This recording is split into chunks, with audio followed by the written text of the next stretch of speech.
Rock is lit. I'm really excited about this special episode of Rock is Lit. It's the first for the podcast, actually, a panel discussion with 4 amazing women rock novelists hailing from Canada to Chicago to LA and back to my neck of the woods here in Asheville, North Carolina.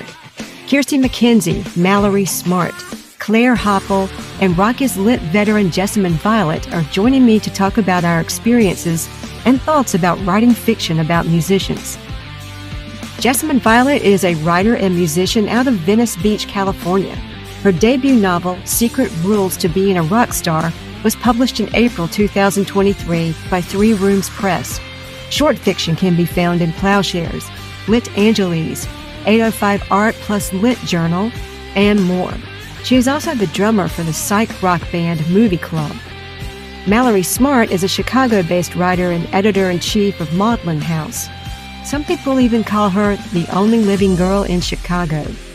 Mallory is the host of the podcast Textual Healing and co-hosts That Horrorcast with Dmitry Samarov. Her latest book, I Keep My Visions to Myself, just came out from Within X Books. Kirsti MacKenzie is the author of Better to Beg, as well as editor-in-chief of Major 7th magazine. Her work has been published in Had, Rejection Letters, Tramp Set, Autofocus, Maudlin House, Identity Theory, and elsewhere. Claire Hopple is the author of 6 books and the fiction editor at X-Ray. Her stories have appeared in Wiggly, Volume 1 Brooklyn, Forever Mag, and others. She grew up in the woods of Pennsylvania and currently lives in Asheville, North Carolina. Her next book, Take It Personally, is forthcoming from Stalking Horse Press in February 2025. Each of these 4 talented authors brings a unique perspective to the conversation. From the creative sparks that ignite our own work to the cultural impacts of rock novels in general, we'll navigate the winding paths of character development and uncovering the challenges of breathing life into fictional musicians while honoring the essence of their real-life counterparts. We'll delve into the stigma surrounding rock novels, dissecting perceptions and stereotypes to reveal the nuanced portrayals crafted by these talented authors. And of course, no discussion on writing fiction about musicians would be complete without reflecting on current trends and the evolution of the genre, including the explosive success of Taylor Jenkins Reid's rock novel, Daisy Jones and the Six. So tune in and turn up the volume as Rock is Lit takes you on a journey through the pages of rock literature, where every word is a chord and every story a kick-ass concert.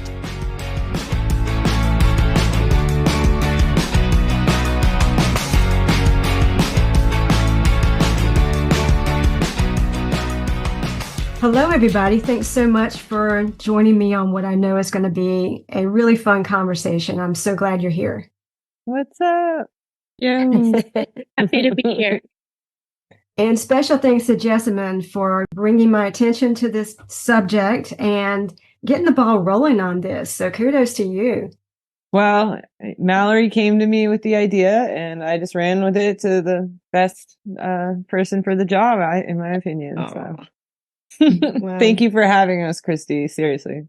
Yeah, absolutely. It's a great topic and it's something that we all know a little something about. So I think the best way to get started is for each of you to share a little bit about yourself and what inspired or inspires you to write about music and musicians in your fiction. So Jessamyn, you want to start? Sure. I am both a writer and a musician. I actually played piano since I was a kid, but when I started writing my first book, I picked up drumstick and joined a band, and it was love at first drum. So I was writing about musicians for my first novel anyway, because I've always been equally obsessed. So you can't really write a lot of songs about writing. So, but you can write fiction about musicians. So for me, it's been dual passions since I was born. I played piano. I was obsessed with classical music and the Beatles and all the stuff as a young child. And then I was DJ at several college radio stations and then wrote about live shows and interviewed musicians for magazines for years. And then it was just natural progression. Of course, when I wrote my first book, I wanted it to be about music and musicians. Yeah. So my name's Kirsti, and I wanted to, I guess for inspiration, it's twofold. One of them is that musicians lead very uprooted lives. And my life is very rooted. And so there's something about the lore of bands and musicians and the way that they're kind of tumbleweeds and they're just sort of blowing through towns and, they're constantly on tour. That's really fascinating to me. And it's a life not led for me. And so there's something about that just inspires me, makes me want to pursue it in my writing. And I also like sort of writing about transitory spaces, or I guess you could call them liminal spaces. And I feel like places like airports or hotels or bus depots, things like that. I'm really interested in the way that sort of interacts with identity and how identity can be very fluid in those spaces. So that's those two things intersect for me. And the other one is sort of a pet peeve of mine. I don't like it when writers write about being writers. So I took like the lateral way of doing it, which is like navel gazing as an artist by writing about the progression of an artist's life in the terms of a musician. And I feel like I can still do that like navel gazy thing of like, I'm writing about being an artist, but I'm not writing about being a writer.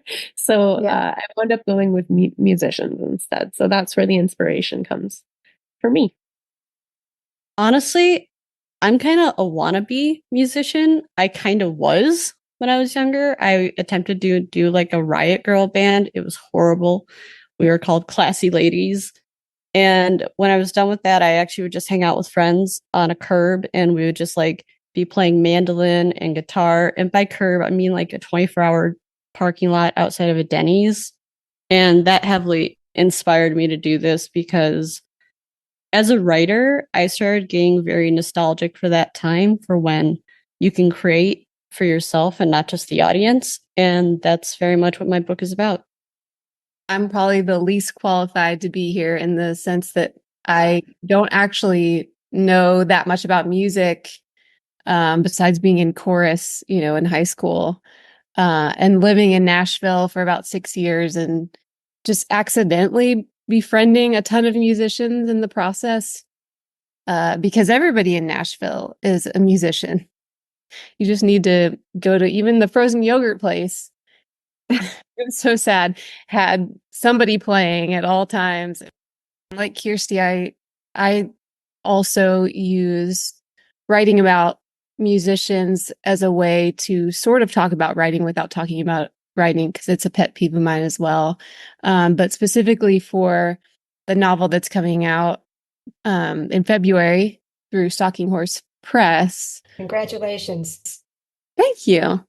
It's called Take It Personally. And it was more of a plot device, a way of moving things forward and holding suspense, because the main character goes on tour in the middle of that book. But it's also a way of addressing imposter syndrome, which I think we can all relate to no matter what we're doing. And it was also a foil against the other main character who was an actual celebrity.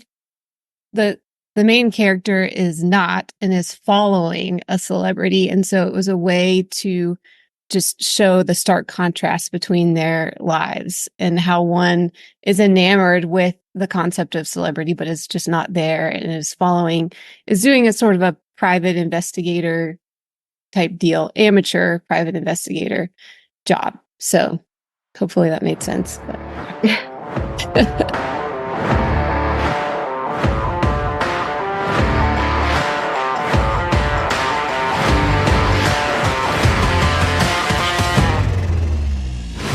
Have there been any personal experiences or encounters that have significantly influenced your writing in this genre?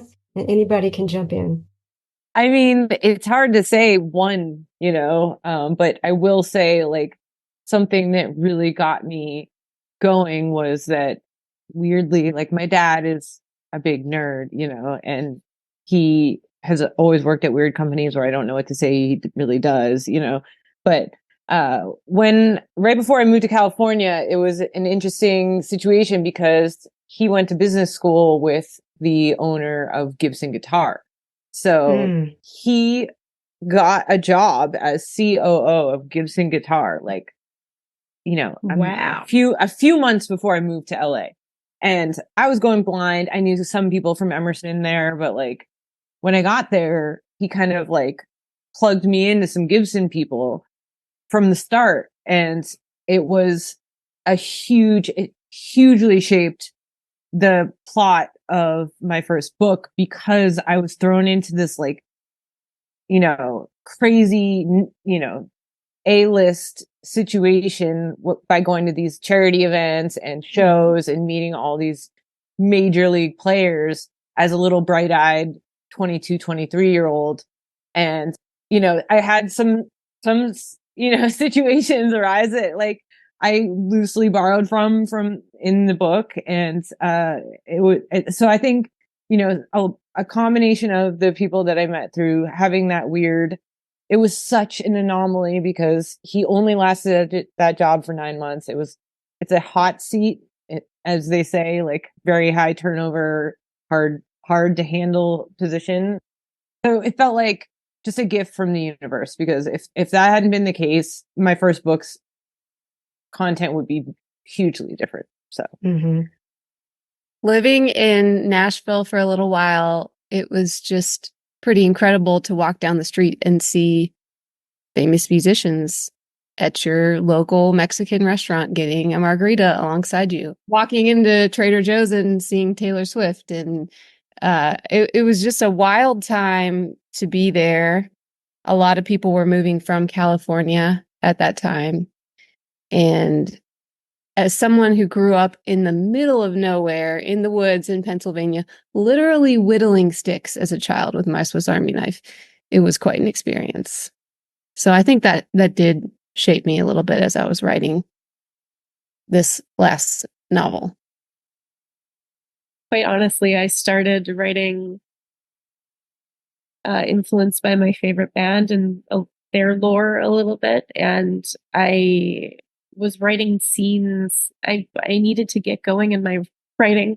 So I was using writer's prompts, and just writing these little scenes, and these two characters just sort of popped out. And so they were very, very loosely based on my favorite band. But I didn't have any personal encounters. I did have some musicians read it after the fact.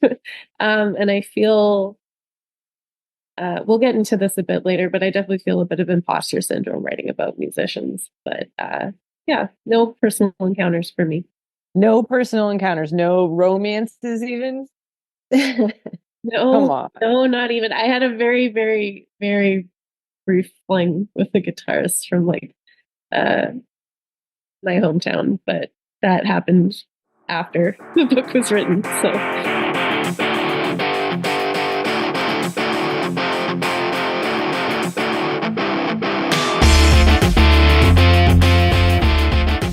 Are there any specific techniques or rituals that any of you employ when you're drafting?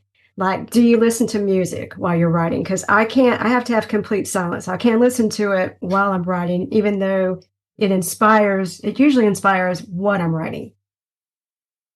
Well, I host Textual Healing, which is almost devoted entirely to what people listen to while they're writing. So I actually make a playlist for what I intend to write. That's my big deal. But this is going to be like the dorkiest thing. I turn K-pop on repeat because it just kind of blends through. And yeah, so that gets you going for me. And also, while you're other writing, or is it techniques, before?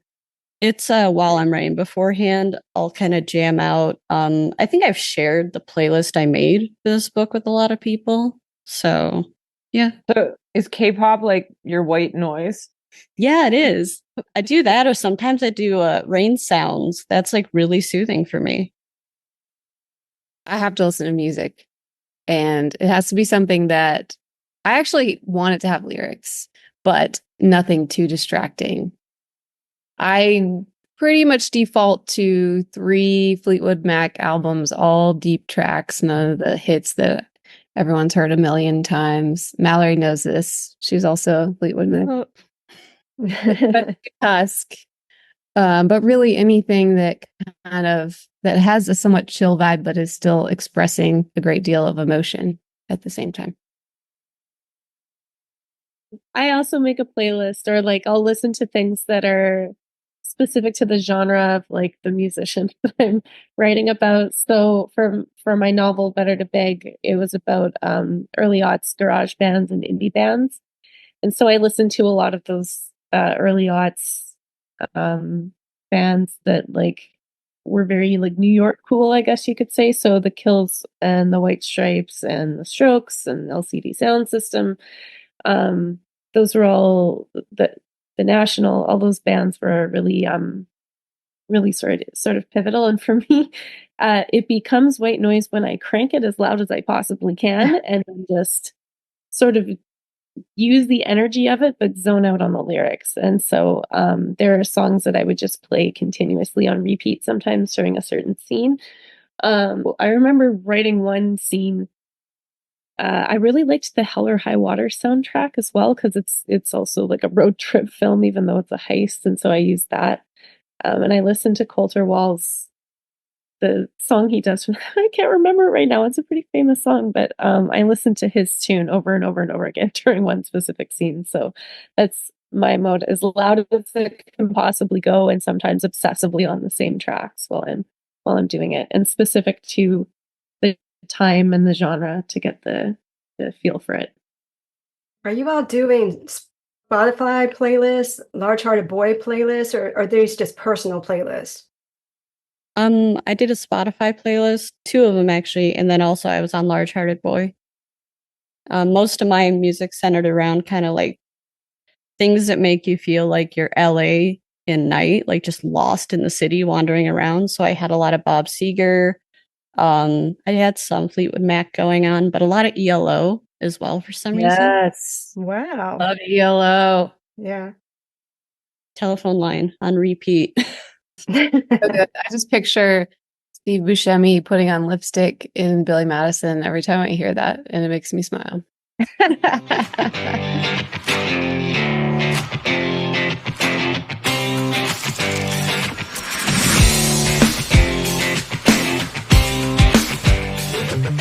Let's talk about some challenges to writing about music, because it's not always easy. I mean, building characters who are supposed to be famous, those of you who are actually writing about real people and or referencing music that nobody's heard of can create a void for readers. So how do you handle that? What are some of the challenges that you've faced in writing about music?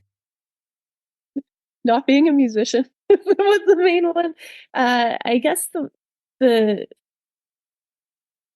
thing that I wanted to sort of get out of the way was not writing kind of scenes that were primarily focused on performance. And I felt like in order to do it well, like in order to write about musicians well, you had to write about all the things around the music.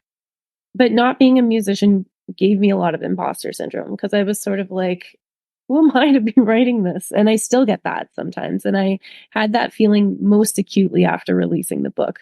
I'm still wrestling with it, especially as musicians pick it up, or people that are in that industry. I've had, agents or musicians sort of like pick it up, and I'm a little bit nervous for their response to it. But that's the primary one, is having such a rooted life and only relying so hard on research that I've done, or like rock biographies that I've read over the years. That's more or less what I'm relying on. It's just all the things I've taken in, and I'm hoping that I can sort of synthesize that with my feelings about being an artist, especially being an up and coming artist, and make it, as realistic as I possibly can. But that's a major challenge, is not having ever been a musician.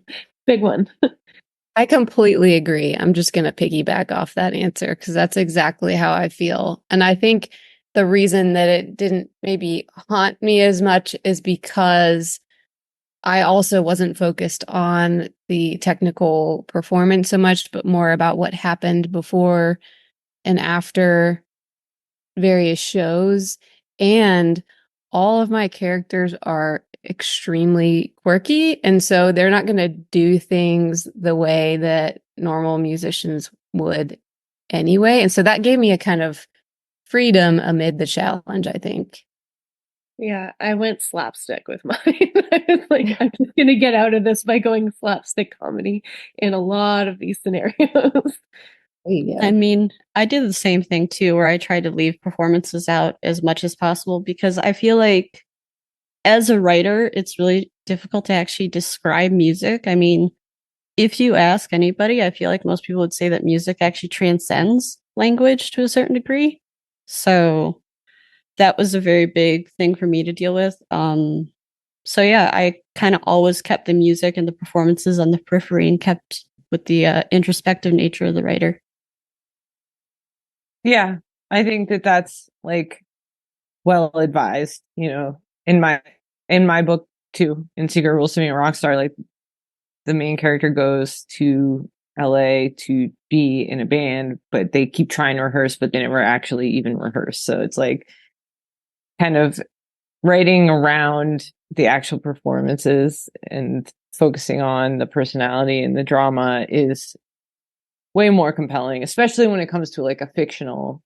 Because if you're writing about a famous band, you're writing about their performance, everyone already can kind of like associate that's reading it. Like, oh, I can see the, you know, singer doing that. Or like, you know, if I was to write about the Kills show I went to, you know, it was like Billy Idol was sitting 2 rows up and Alison Mosshart was very exhausted because it was like their last show of the whole 7 weeks they'd been on the road. So she like collapsed on the stage while dancing at one point. It was like, Wow. yeah.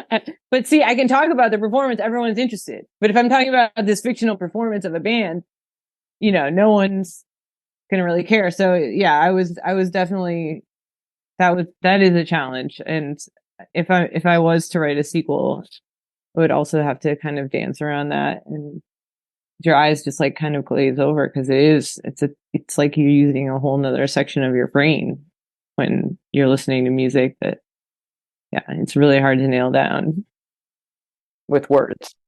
I think another challenge is, you know, just writing around the cliches of being a musician, you know, because there are certain people have certain ideas, but the truth is there's just all types of musicians, just like every other role out there. You're not going to have one type of person doing it. So I mean, that comes to breaking down the stigma of like what rock novels are. They're supposed to be like crazy sex, drugs, rock and roll type, always a male singer. Right. I'm getting the feeling that most of you are writing about fictional bands. Do you think that's harder than writing about an actual musician? Because Jessamyn, you were talking about if you write about that musician and that a particular performance, everybody already knows what that was like. So maybe it's easier to translate that or to connect with the reader. And the challenge then, if you're writing about a band or an artist that nobody knows, is how do you make them jump off the page? How do you make people fall in love with that musician when they're not actually hearing the music? It's just what you're creating on the page. Absolutely. That's a huge challenge because that is like the magnetism, the spell of musicians is cast through you watching them perform live, of course. So there has to be some mention of what they do that's special that you can't actually have the reader experience that sort of thing. Yeah. Which is why it's cool when authors land book deals along with record deals and they can do fictional bands of their characters and they get to be released simultaneously and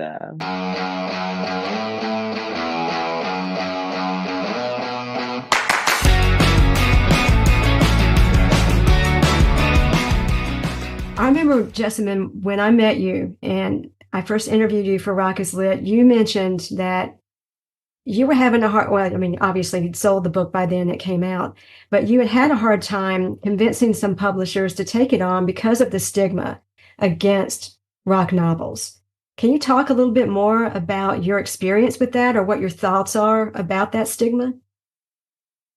Yeah, I mean, I guess just, in the past, books about music or musicians like haven't sold well, was what I was told for years. Don't put the performances in. I was told to take the lyrics out, things like that. I was told to change characters to like vampires and zombies to try to God. make it more marketable, things like that. Yeah.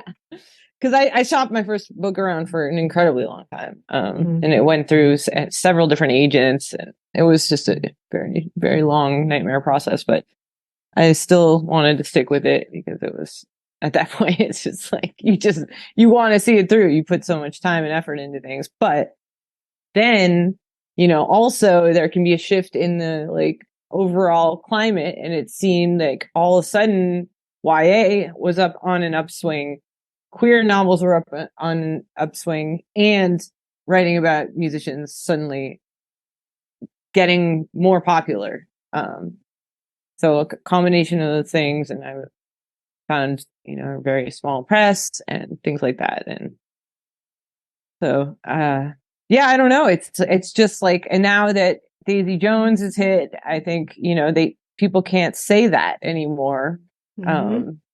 And they can't say that with a straight face because now there is a bestseller that's strictly about musicians.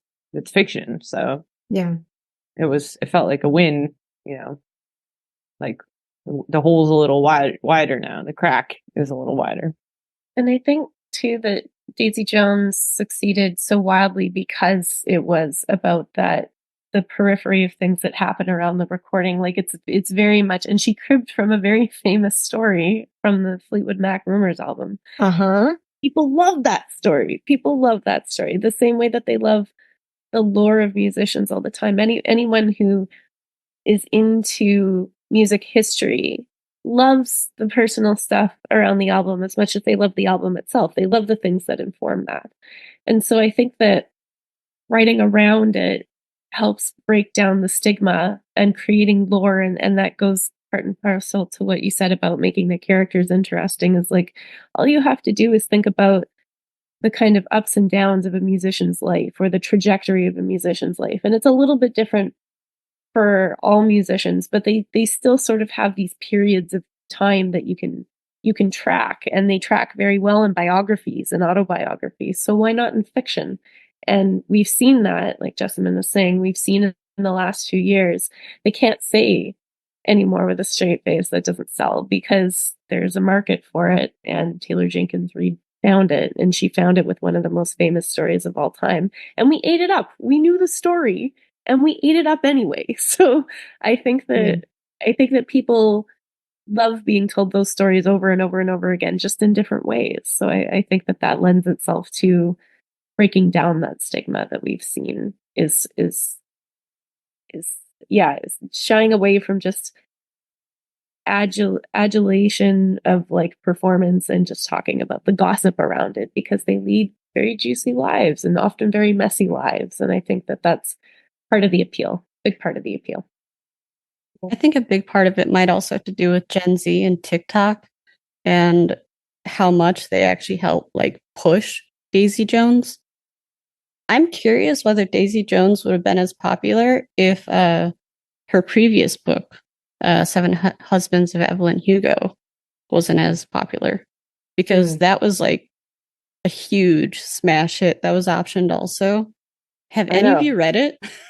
No, but when I looked her up, I looked up the author, and that was like what her like 11th novel Daisy Jones was, which is crazy. But like, she puts us all to shame.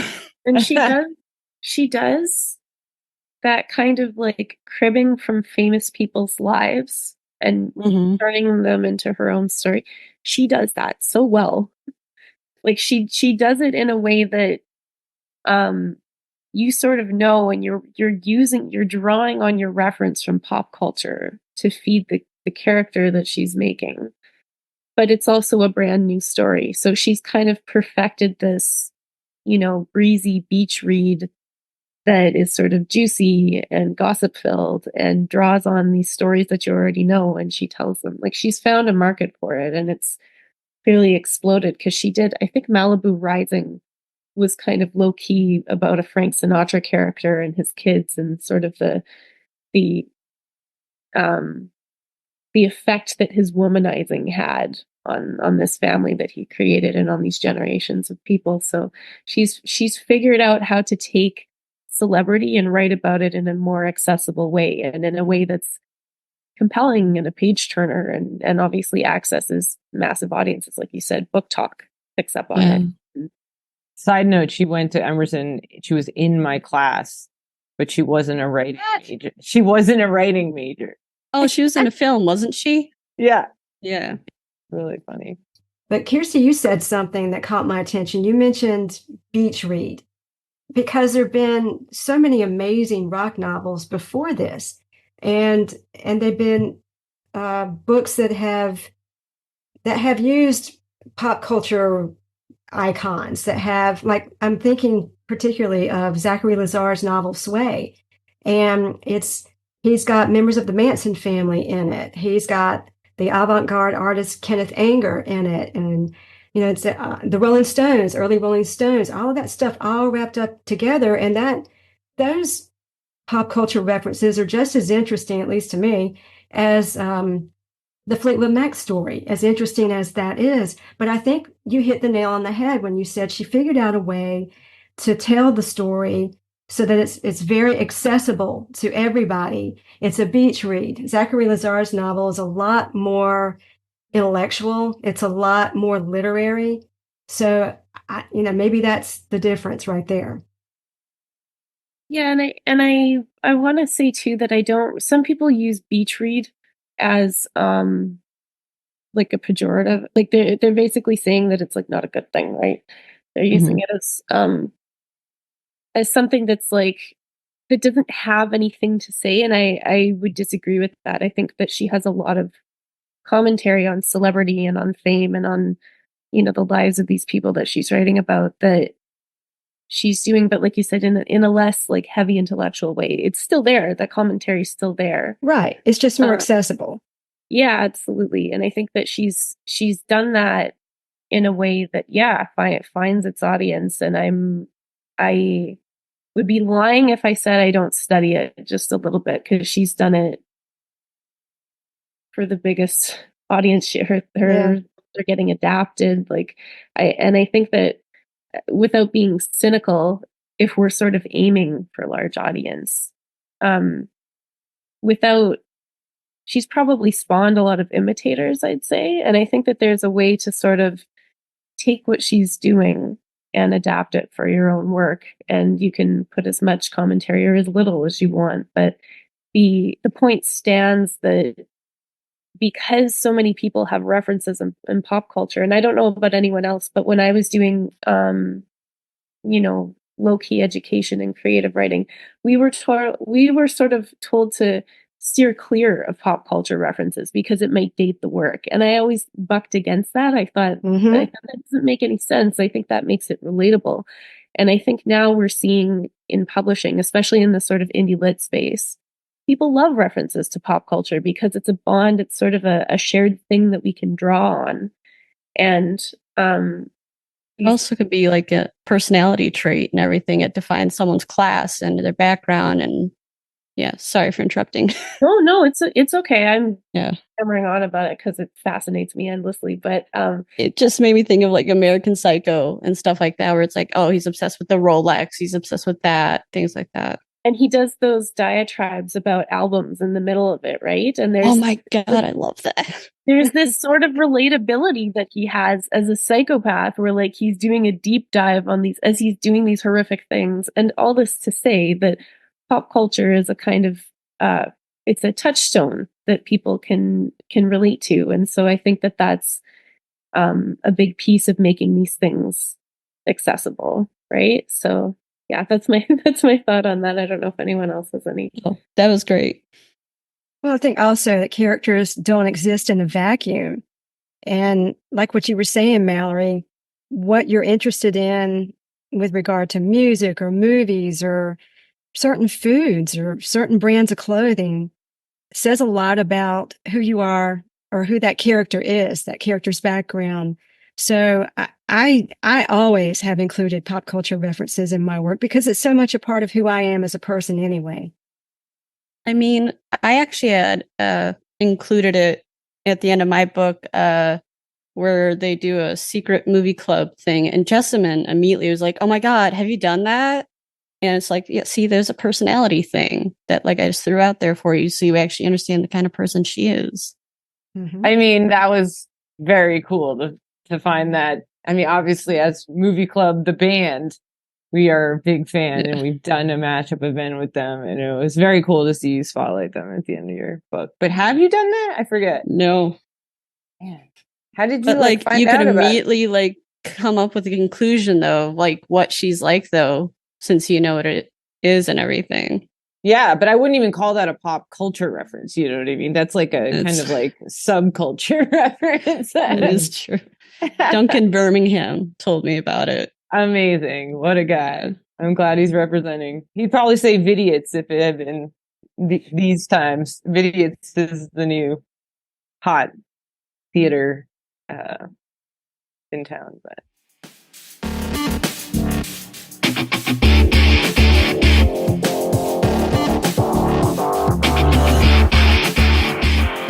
I did not encounter the stigma of writing about musicians when I went to submit this novel that we're talking about. I encountered another stigma that I feel like no one talks about, which is word count, and how in America, it's all about word count. It's a gatekeeper to, if you want to be taken seriously, if you want to even query agents, it needs to be a certain length.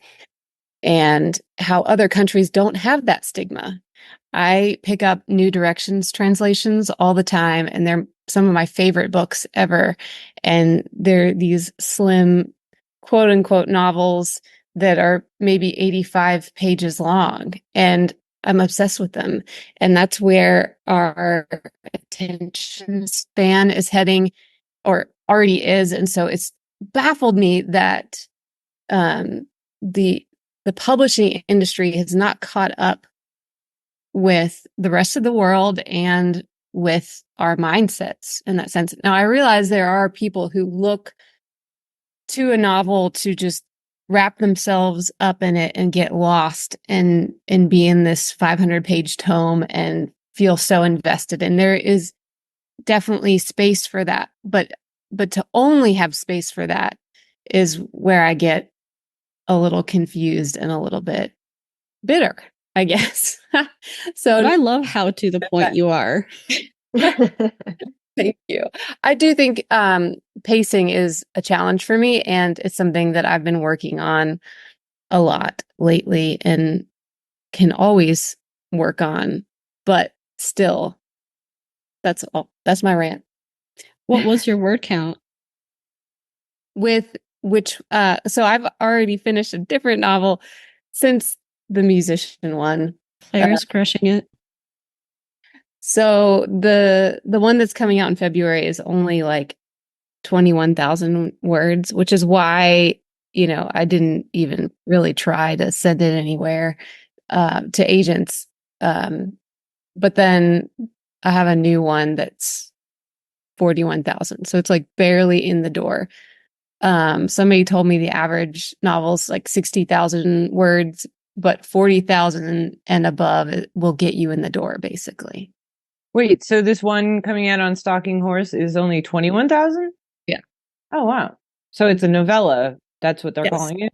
Well, I mean, some people call that a novella, and I think that's a traditional definition of what a novella is, but I've seen shorter novels and they call them novel, and I don't know if it's a marketing ploy or different definition or what have you, but it's all over the board. Like you see it all, and it makes me wonder why that's such a hang up to begin with.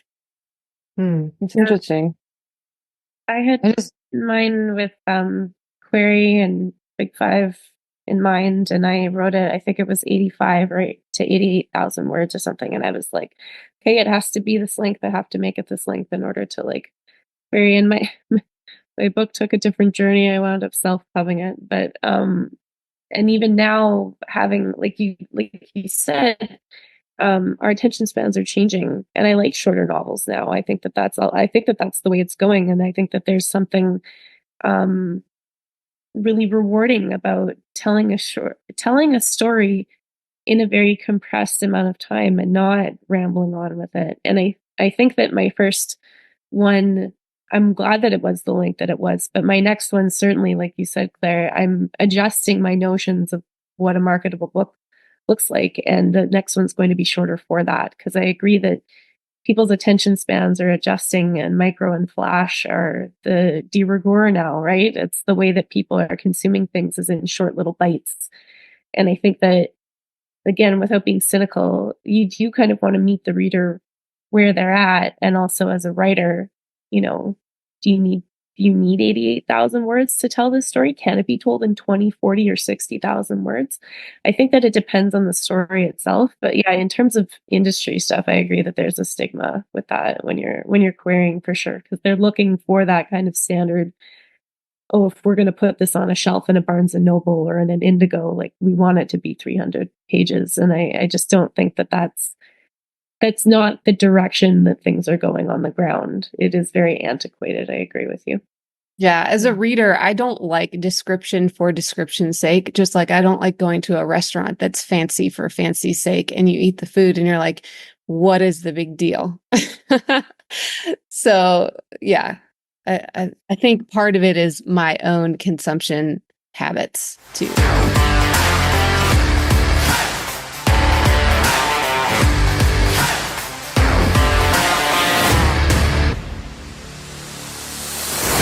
Well, I love it that there are more and more small presses that focus on music and literature, rock novels. There's so many of them now. Maudlin really is interested in the rock novel. And there's what was your publisher, Jessamyn?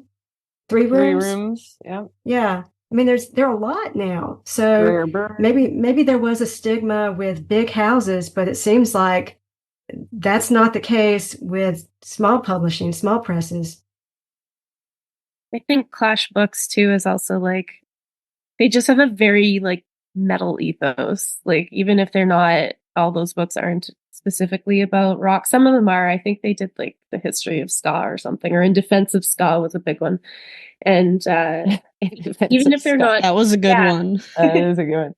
Oh, and it's beautifully packaged too. I don't know if you've seen it, but like, holy moly, it's a beautiful book. But their whole ethos is extremely rock and roll. So even if the books aren't directly about rock music, like, I think that indie presses are kind of carrying that torch of like, totally. Yeah. Well, Clash is run by a musician, right? I mean, isn't he in a band too? I think that probably helps. But yeah, Mallory, I feel like you've always done a great job with Maudlin of publishing people that, I don't know, I want to read. The weirder, the better. The weirder, the better. You know what, Claire? I published you, really so of course you. I know. And I was like, that might come off as kind of weird since you published me, but that's not what I meant. I really love the design of your books too, Mel. Like, thank you. The website looks great, and just all the books look great. Thank you very much. I feel like this is just like, pat me on the back. Thank you. But no, I think the cool thing with small presses is that like they're almost acting like indie labels, you know, where like each press could actually like act as like specializing in one thing. I think it's interesting, Kirsti, that you said Clash was so rock and roll, which it totally is, but I vibe that they're so much more obsessed with horror. Yeah, I think that was like where they got their start, and then they kind of put literary under the fold as well too. So I think that it's like a really cool meeting of those two like worlds, because they I know Christoph is like particularly interested in horror, and then I think that they just kind of merged with like literary fiction as well. So I feel like everything that they publish kind of has that undertone too, which is very cool. And yeah, a lot of the indie presses are leading the way in terms of breaking down stigma around word count and showing that you can write books that are 20, 40, 60,000 words and have them be fascinating literature and still like a satisfying story to read in a more compressed format. Like if I can knock off 2 or 3 indie books in a week, and I feel as opposed to just say like one that's 300 or 400 pages, and I feel like I've gained as much from those short works as I do from the longer novel as well. So I try and like balance that with my reading novels from Big Five presses as well. So it's a much bigger part of my diet than it was before, my literary diet. And it's totally analogous to album length. I even title different manuscript versions EP, LP. Because I love that. Feel That's so cool. Yeah. That's okay, who's doing the double album though? And I think there's a place for that. I know we're talking about shorter work, and I think that's great, but I think there's a place for the longer work as well. And I think it just really depends on what your story is and how big of a scope you have. And there's totally a place for longer works. There's no question.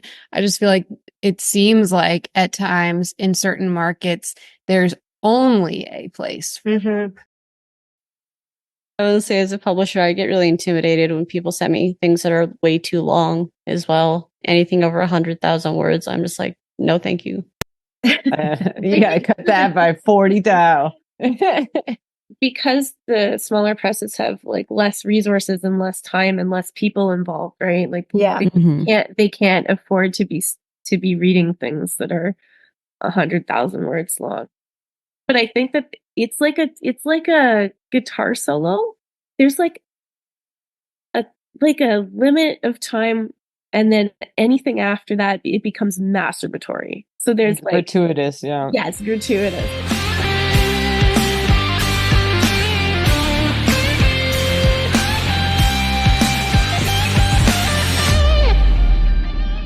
I'm curious about, if there's any kind of research any of you had to do outside of just your own personal experience. Like Jessamyn is a musician. Did anybody have to go and do any kind of research? Because I know from my book, because I think I'm the only one who was writing about a real rock star. So I was traveling to England to go to all of these Led Zeppelin related locations and, doing all that kind of thing.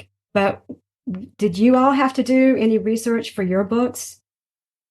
Most of my research was devoted actually to the location, and I just used the majority of my knowledge of rock stars and how they actually dealt with the writer's block and struggling with their own identities and everything. I mean, I drew a lot from Matt Schultz from Cage the Elephant when he was having issues trying to write Melophobia. So, yeah, he went pretty intense into discussing how he would actually drag his friends into his house and like tell him like their life stories, and he would like type it out on a typewriter until something like jogged loose and everything.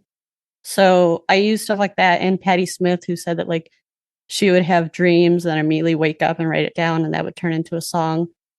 But I just used that knowledge, and then the only other thing I had to research was actually how to write a song. Especially like song notes, because that doesn't come naturally to me. Yeah. I had to do a ton of research for mine because they were all places I'd never been. So I had to kind of research what a college rock tour might look like and the locations that they'd stop. I had to like research US geography because it was like a road trip that I hadn't taken. I researched what it was like for indie bands in New York at the time. So like in the very early 2000s, and it's specific to like bars that they went to and that they would have played at. And I researched down to like, were there specific gas stations near these hotels or things like that. I had to go pretty deep for those sorts of things to try and make it as realistic as I could, I think, because I didn't want to flub those parts. And if I'd never been, I reverse engineered a trip to kind of do a leg of the road trip. Did you look up these places on Yelp at all? Because I did that for mine. No, not on Yelp. That wasn't it. There was a lot of Yeah. like Google image search. There was a lot of Oh, that's good. yeah, there was like reading books from the time. I read Meet Me in the Bathroom obsessively. I think I read it 6, 7, 8 times to make sure that I got those details right. But yeah, lots of Google image searches and trying to search these very famous hotels, Chateau Marmont or Hotel Chelsea, trying to get pictures of them or accounts from people who had stayed there without having stayed there myself. So there was a lot of research involved in mine. See, Yelp's for a me, great like, Yelp idea. was actually, yeah, it really was. I just got Good. everyone's reviews. And then I was on Reddit a lot too. Yeah, I just looked at Google Maps and I did some research. There's one band member who's enamored with roadside attractions, giant statues, world's largest tea kettle, that kind of thing. And so I had a lot of fun looking stuff like that up, but less about the music itself, I think. I think the other thing I got the most into researching was the Cecil Hotel, because I have a really huge, long chapter devoted to a hotel that's based off that. So I think I got into the biggest wiki wormhole ever.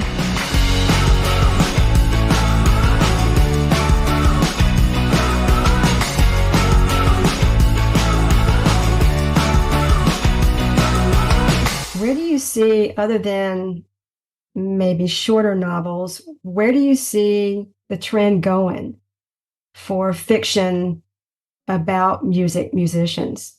Especially given the runaway success of Daisy Jones and the Six. Do you see, first of all, do you see the genre changing, the industry changing, or what do you see coming down the pike? I mean, I think we're going to see a lot more imitations of it for sure. I mean, once you Yeah. get something that hits like a huge Amazon deal, then you're just going to have a lot of repeats and everything. It's just like, does anyone else remember like the huge franchise obsession? You know, like Harry Potter, Twilight, Hunger Games, yeah. and there's I forget the other one, but no one cared. It was like canceled like halfway through. Which one was that? Now I'm curious. Oh my God. It starts with a D. I don't know. But they even filmed the series in Chicago and they actually wrapped like in the middle of it. Like, oh, no one's paying attention because they hated the last book. Wow. So I imagine that we might eventually get to that point where you're just going to have an oversaturated market. Hopefully not. If you have the right writers and they're taking different like angles and everything. But if you're going to have a lot of people who are going to be doing this is based off of this band, the I'm with the band kind of story, then yeah, I think you get pretty tired pretty quickly. But I think we all did a good job, exception of Claire, because I haven't actually read your book. I'm sure you did a great job of it, of actually focusing on the introspective nature. I would being a love to musician. see like a music section, like books about Yes. section in That a would be cool. bookstore. Has anyone ever seen that? Yeah, like it just seems like all the bookstores have to do is like start, putting it together, grouping it. I feel like, it would be a lot more like kid friendly too, because I feel like teenagers, they're so obsessed with music, and I don't know if they had like an easy like go to shelf, like sci-fi. Why are teenagers so drawn to our literature about bands? Because they're cool, obviously. Yeah, I think so. I think, like they want books that have, stuff in them that like isn't packaged or just canned.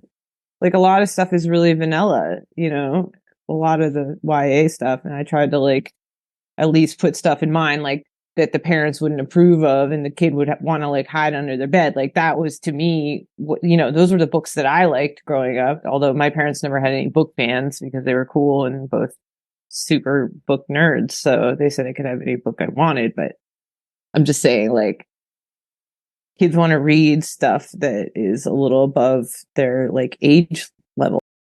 There's a kind of wild energy, I think, to bands and the lore around them that teenagers and young people really like. I remember one of my beta readers saying, this is very firmly about it's a book about people in their 20s, and there's a kind of energy to it that you can't replicate as you get a bit older. And I think that for the same reason that teenagers discover the beats and they respond to the wild energy and like on the road,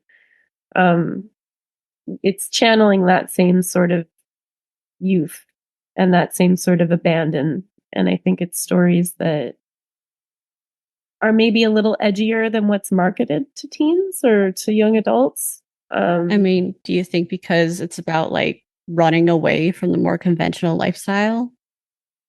Could be.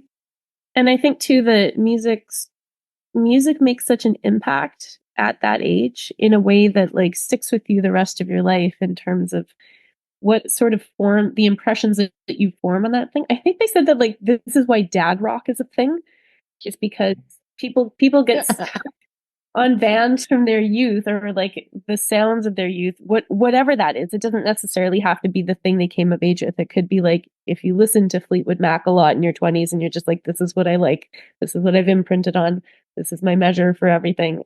You're transported back to a time where you felt everything really keenly. And I think that that's nostalgia. Yeah. And I think that literature about that channels that. And it shifts all the time too. Like things they're calling dad rock now are like things that we came of age with 20 years ago. I'm like, oh shit. I heard Beastie Boys come on the radio for that station. And I was like, when what? the classics, the dad. Yeah. It's always depressing. Yeah, there was a thing going around on Twitter a few months ago that there was like an Apple playlist that had called like Arcade Fire and the Strokes dad rock, and people were losing their minds. Oh my god! But where is the mom rock though? That'd be so much cooler. I anticipate a merging of the literary and music worlds more and more in the future. I see a lot of musicians writing novels that are sort of fiction, like Jeff Rickley did of Thursday. It was fantastic.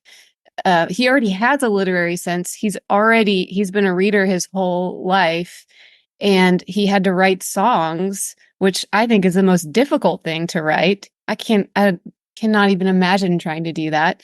And so if you're already challenging yourself in that way and writing something anyway, and you've built an audience, people are going to be receptive and want to publish whatever book you write, and you probably already have an inkling to do that to begin with. So I see more and more musicians with a certain number of followers or fans writing more. But I've seen with some of our friends and peers, musicians blurbing books. Oh yeah. And I don't know, maybe that's always been a thing, but I've seen it for the first time somewhat recently. And so that makes me hopeful that maybe the two worlds will collide more and more, and that books will therefore become a lot cooler as a result to the younger generations. Jessamyn has all the cool blurbs. She does. Well, Sarah. I know that was legendary that they were down for that. I reached out to like a lot of musicians because I do want the crossover. I am actively trying to make that crossover happen. Like we have a movie club's playing a show at the bookstore on Saturday with 6 readers reading over our instrumental psych rock songs. Like I want to see more readings with live music involved. Like we're all in the same pool, of people that are just doing this passion thing, and it's very hard. And tech has found all the ways to get the money away and keep it from us. So the least we can do is try to create community and like cross feed, and that makes me very excited. And I do think it's kind of catching on. Like it's not just like me out there doing it. Like I've seen more things happening about that kind of merge those things. Thank you for your work in that area. we have to really love it to be here or we would have stopped. Mm. And there's something about the community that we have with each other because of that wouldn't be here otherwise. Like the problem is that because the money's not going to us, it's going to people in technology, and those are the worst people to have the money, and it's just all going in that direction overall. Like Amazon should not be. I would much rather the bookstores, the indie bookstores, be making the money. The fact that Amazon just literally is just cornering every market, and like they can just, you know, do whatever they want at this point. They're not making any money off books. They are just doing this to topple bookstores. Like they make no money off book sales. Like that's a true fact. So things like that, it's like, it's one thing if like it was just built in, but the fact that we can't make enough money and we have to do 80 million things, juggle all these hats just to like try to scrape together enough free time to write. Independently wealthy people are becoming like the people that get to make art, you know, very freely, and they're oversaturating the market. You know, it's, I mean, you have to fight, you have to wear all the hats. So I just wish, you know, there was a little more camaraderie and less like cutthroat competition, because everyone's kind of starving and scrambling to make it work. And we all kind of have to like pretend we're not doing these like degrading things to like seem like we're making it work. You know what I mean? Like, I mean, like in terms of the whole camaraderie, I think the four of us just did like an amazing thing right now, where typically we should all be like competing a lot with each other's books. no, We should be in a knife fight currently. well, you know, like the brotherhood's been going for many centuries, and the sisterhood really needs to catch up. So like, it makes me very happy and very, I feel very hopeful that we were all able to do this, and like we all get to just kind of like speak and share our opinions in a nice environment that is really positive. So there is hope. There is hope. Yeah. I do think for camaraderie and sisterhood. Jessamyn, what you did with the Reading Rock and Rainbow tour was phenomenal. And I feel so lucky to have been at your launch at Book Soup, because it was the best reading I've ever been to. And I've been to a lot of readings. That was, and I tend to, you know, I just tend to feel like, oh God, I got to go to a reading. Oh man, I got to go to a reading. And they're just not, they're so solitary, most of them. You brought people in. I mean, I felt a part of all of that, and you knew how to pace it. You knew how you wrote a rock novel, so you've got music included in the reading, and it was just terrific. Thank you, Christy. Stop No, trying to make me kudos. cry.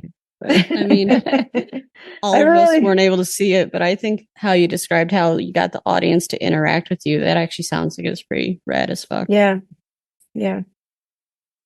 So congratulations to all of you for all that you're doing, from being in publishing, Mallory, to the rest of us, just, you know, the writing that we're doing, and keeping on. It's not easy, and it's a tough business. And I think this genre is one that I'm really passionate about, and I think you all are too. And I see so many subgenres of the rock novel. I mean, I've talked to people on Rock is Lit who've written science fiction rock novels and won awards with it, and they're horror rock novels. You know, Jessamyn, you could have thrown that vampire in there and been in that subgenre. Next time. Yeah. It's going in all kinds of directions. It's really branching out right now, and I think it's really exciting. Well, thank you all for being here. This was a fabulous conversation, and I'm so glad I got the chance to meet you all, even if from afar. And thanks again, Jessamyn, for putting a bug in my ear. I really appreciate it. Thank you Thanks, for having Matt. Thank you. Yeah. Thank you for so much for having us. Let's start that club. Let's Yes. Let's please stay in touch. All right. Thank you for tuning in, listeners. You can find bios of each of the 4 guests on this episode in the show notes, as well as their social media handles and website addresses. Pick up a copy of their rock novels at your local indie bookstore or wherever you buy books. If you enjoyed this episode, Wyatt, the Rock is Lit mascot, and I would sure appreciate a 5-star rating and review on your podcast platform of choice. Until next time, keep rocking and reading and getting lit.